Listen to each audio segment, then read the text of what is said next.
পর্ব ১৪৩। বোকাদের গালিতে আপনার কিছু হবে না। আমেরিকার ১৬তম প্রেসিডেন্ট আব্রাহাম লিঙ্কন বলেছেন, আমার নিকট যেসব বিদ্বেষপূর্ণ ও শত্রুতাপূর্ণ চিঠি পাঠানো হয়েছে তা আমি কখনো পড়ে দেখিনি। আমি কখনো সেসব চিঠির খাম খুলে দেখিনি এবং সেগুলোর উত্তর দেওয়ার ঝামেলা পোহাইনি। আমি যদি এসব বিষয় নিয়ে ব্যস্ত থাকতাম তবে আমার জনগণের জন্য কিছু করার সময় আমার থাকতো না।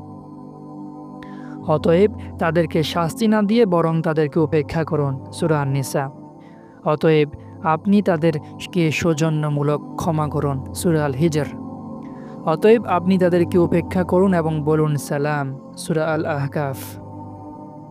দ্বিতীয় বিশ্বযুদ্ধের সময় আমেরিকার নৌবাহিনীর যিনি কমান্ডার ছিলেন তিনি খুবই মেধাবী ও রাশভারী লোক ছিলেন এবং ফলে তিনি উল্লেখযোগ্য খ্যাতি অর্জন করেন। যাই হোক, তার অধীনস্থদের সাথে তাকে কাজ কারবার করতে হতো এবং এর মাধ্যমে কিছু লোক এমন ছিল যারা তার প্রতিহিংসা বিদ্বেষ পোষণ করত এবং তার পিছনে সর্বদা তাকে গালিগালাজ করত এবং তার সমালোচনা করত। আর ঘটনা যখন এমনই তখন তিনিও এ ব্যাপারে ভালোভাবে জানতেন যে তারা তার সম্বন্ধে কি বলে। এ ব্যাপারে তিনি মন্তব্য করেন, এই কথা বলে যে এখন আমার সমালোচনার প্রতি প্রতিরোধ ক্ষমতা সৃষ্টি হয়েছে। এখন আমি বয়স্ক হয়েছি এবং এই বিষয়ে অবগত আছি যে কথা মাহাত্ম্যকে ধ্বংস করতে পারে না এবং শক্তিশালী বাধাও সৃষ্টি করতে পারে না।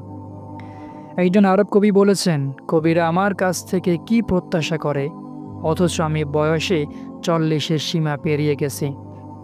এই কথা দাবি করা হয়েছে যে ঈসা আলাইসাল্লাম বলেছেন যে তোমার শত্রুকে ভালোবাসো। এই কথার অর্থ এই যে আপনার শত্রুদেরকে আপনার সাধারণ ক্ষমা করা উচিত। এভাবে আপনি প্রতিশোধ গ্রহণের আশঙ্কা, ঘৃণা ও বিদ্বেষ থেকে মুক্ত হতে পারবেন। এবং তারাও যারা মানুষকে ক্ষমা করে, আর আল্লাহ তো অবশ্যই সৎকর্মশীলদের ভালোবাসেন। সূরা আলে ইমরান। মক্কা বিজয়ের পূর্বে যারা নবী করিম সাল্লাল্লাহু আলাইহি ওয়াসাল্লামকে কষ্ট দিয়েছে ও তার অনেক ক্ষতি করেছে, মক্কার শাসনভার অধিকার পাওয়ার পর আল্লাহ রাসূল সাল্লাল্লাহু আলাইহি ওয়াসাল্লাম তাদেরকে বলেছেন, তোমরা চলে যাও, কেননা তোমরা স্বাধীন। আজ তোমাদের বিরুদ্ধে কোনো অভিযোগ নেই। সূরা ইউসুফ।